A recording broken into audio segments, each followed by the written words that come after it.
Good evening and salutations, my Days of Our Lives fans. This episode was something. It wasn't bad. It was pretty decent. And then we get to the end, and it's like things go left or tits up, whatever you want to sit there and call it. Um, After Maggie, Bonnie, and Sarah go shopping for the wedding and everything, Maggie disappears. She leaves, and Sarah. Okay. I know that they have to get to a point where it's discovered that Xander is Victor's son, right? But the way they're doing it, it's it's messy at best, right? Because it makes Sarah look completely insensitive and kind of a hypocrite. She tells Bonnie that she wants to invite Xander's mother, but he was very reluctant about it. She had to sit there and twist his arm and wasn't it there saying what Xander thought of her. I mean, what Xander thought of her. So right off the bat, any person that's not there looking at that was just talking to her for a few minutes would be like, well then why are you doing it for? The guy clearly seems uncomfortable, but you want to do it anyway, and you keep sitting there saying, well, you're doing it in a jest of Victoria getting to know her other grandmother. But if this guy's sitting there saying that, from all accounts, that she is a god awful human being, do you really think that's something that's someone that Victoria should be around? And I get the idea of, oh well, maybe Maggie could sit there and help her, but he's telling you that she's a god awful woman. And you keep snitching saying, "Oh well, I want Victoria to sit there and get to know her other grandmother." And on the off chance that he's right, then what? Then you have to sit there and be kind of stuck with her in a sense. But whatever. So she's reluctant to call, and because she's like, well, maybe she'll go off on me. Really, Sarah? Because you was all gun ho to sit there and try to get this woman to your wedding and everything, but you can't be bothered to call her on an off chance what that he's right. So Bonnie calls. She leaves a long-winded message, and then Sarah comes in and she leaves a message, and then eventually they go to the wedding. And at some point, Bonnie's like, well, just my 2 cents, not that you asked for it. You're right, Bonnie. He didn't ask for it, but you're going to sit there and keep going because you're a dingbat. She's all like, oh, well, I think it's a good idea, that your mother's, invited to the wedding. It's like, well, it's a good thing that no one asked you your opinion. So, Now, Teresa is, I don't know how this woman was written before. But like in this scene, in this episode, you can tell she is just, I don't even know if you could sit there and say she's a hot mess, but she is definitely just a clunky character, right? So Brady is like, he's at first I was like, are you regretting you betting this woman? He's like, no, I'm fine. And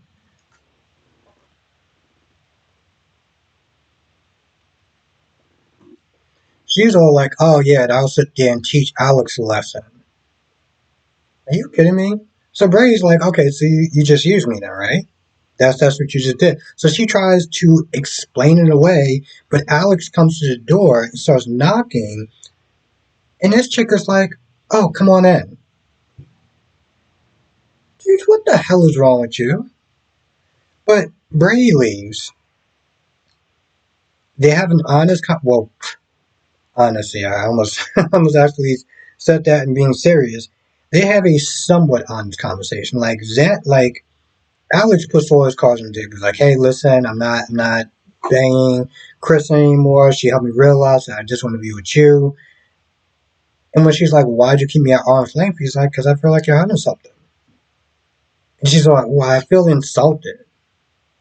Yeah, okay. But she's like, listen, I'm I'm being serious. I'm not hiding anything. So Alex is like, all right, fine, let's be serious. Let's give this a real go. Brush your teeth before you come downstairs. So he goes downstairs.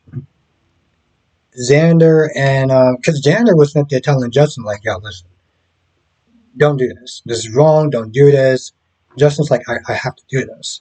Constantine comes in there and Xander just goes off on him. Like, you're a con artist, you're this, you're that, you're the third. And Constantine's like, oh, you have no idea what's going on. You're so much in the dark, you have no clue what's going on. And Justin just looks at him like, what does that mean? So Xander's like, what does that mean? And pretty much Constantine's like, well, Victor, he never really thought highly of you. That's why he didn't give you any money. He thought that you was a worthless gardener and this, that, and the third.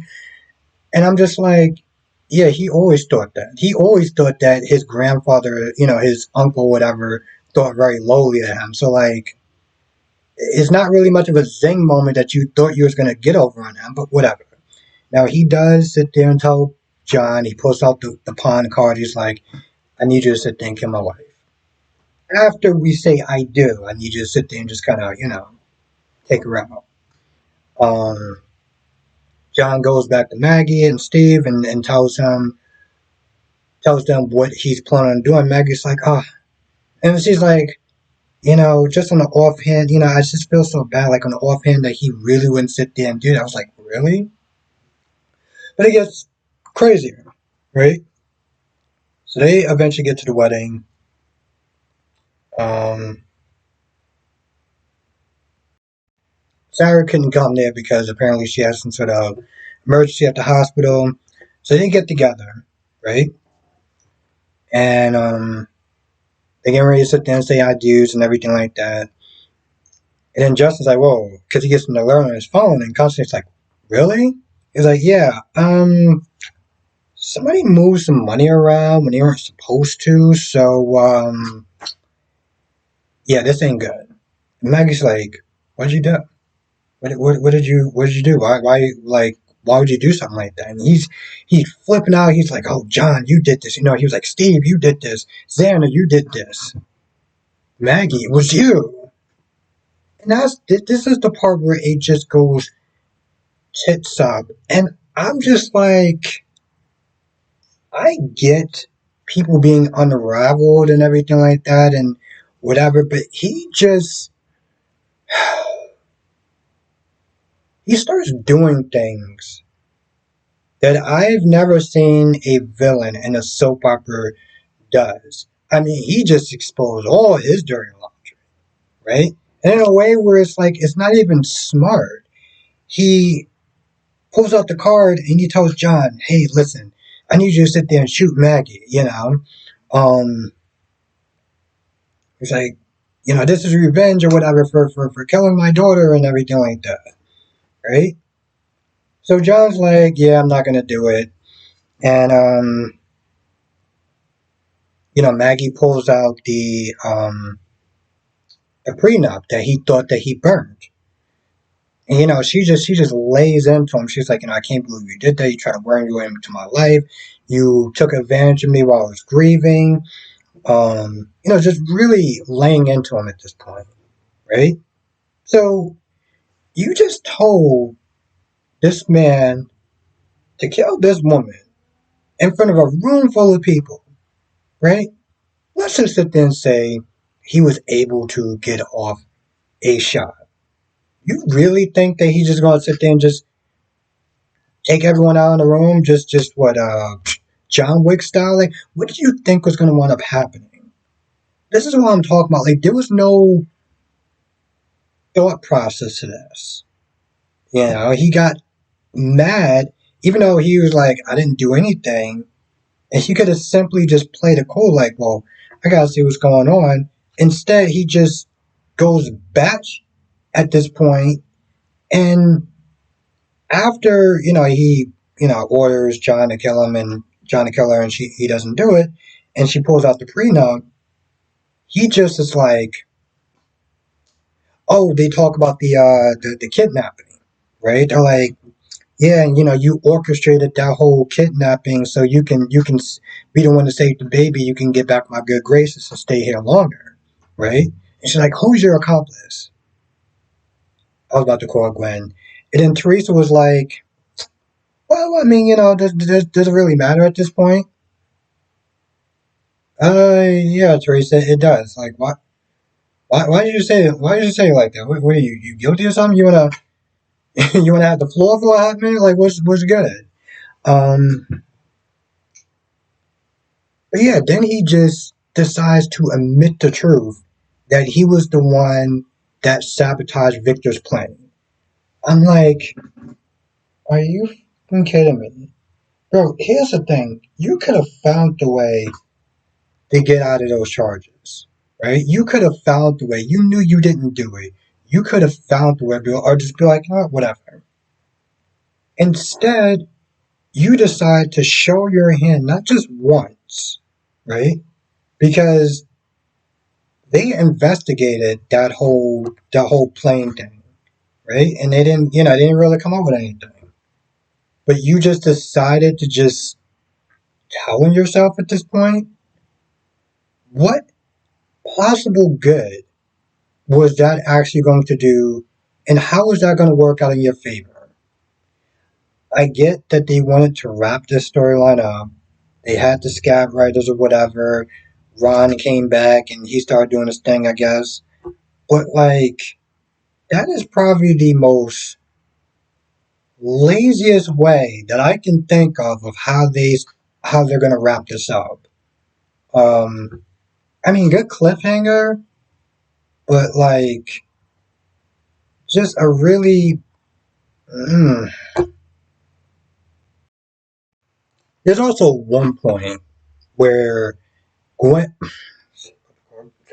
I knew I was gonna do that at some point. Teresa comes downstairs and they see Brady, um, hanging out with John and Steve, and she starts to walk up to them, and I'm just like, what are you doing?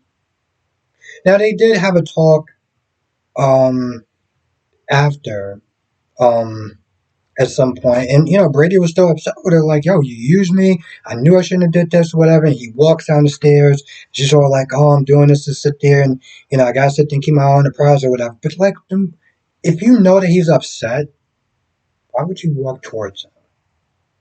Why would you do that for? He just literally yelled at you, and yet you're gonna walk up to him. What was the point? The ceremony starts, so she starts to walk back over there and sit with Alex, but like, what was the point of that?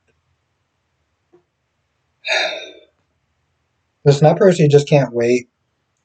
This is no offense to Emily or whatever, but this was god awful casting and laughable at that. So the faster they find a way to wrap up this Teresa storyline, the better. Um, I'm just waiting for Constantine at this point just to throw Teresa under the bus. I mean, why not? I mean, he could have did that, and he chose not to, but instead he decides to just tell him himself even more. Now, maybe you could try to use the whole um, going again Teresa thing to try to get some sort of leverage and help him out or whatever, but like, you just admitted to not just killing someone, but also causing a plane to crash. I'm pretty sure that's like some sort of super high federal charge or whatever that you just admitted in front of a room full of people. Yeah, yeah, that's pretty much what I'm thinking at this point. Anyway, that's pretty much about it. I can't think of anything else, but if I forgot anything, what I'm gonna try to do, because the Emmys is on tonight, I'm gonna try to watch the Emmys and watch the Emmys and then live stream tonight, but it'll be after the Emmys, so it'll be for an hour because I gotta work in the morning. So come to the live stream tonight. Be 10 p.m. my time, New York time, but I'll put it in a post this way people will know what time if you're East Coast and West Coast. Anyway, I'll see you in the next video.